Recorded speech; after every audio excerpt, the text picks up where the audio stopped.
तमाम चीज़ों का सवाब 1,24,000 कमोगे संध्या इकराम की बारगाह में पेश करो।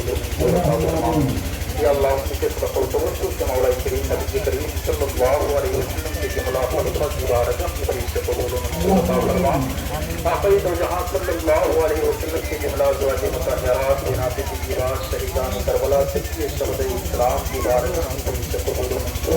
कविता वही नहीं मुस्तहिदीन आदमी दीन बुजुर्गान दीन की बारगाह मुक़द्दसा में हजरतन तरफतन नजराना पेश कर रहा हूं। तो सवाब हुजूर के लिए रामी दे दी सुभान शहबाजी दा मकानी हजरत सीदा शाही। मेरा नाम सैयद गुलाम मोहम्मद है और यहाँ पर आज से 75 साल पुराना उर्स पाक मनाया जा रहा है।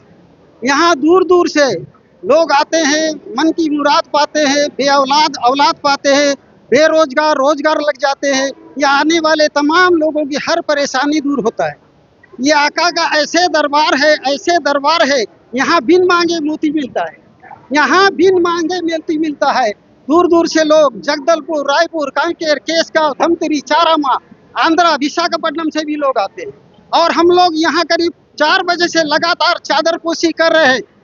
चादर खत्म ही नहीं हो रहा है। लोगों को झाड़ रहे हैं, झाड़ना भी खत्म नहीं हो रहा है। लोग आते जा रहे हैं, मुराद पाते जा रहे हैं, आते जा रहे हैं, मुराद पाते जा रहे हैं।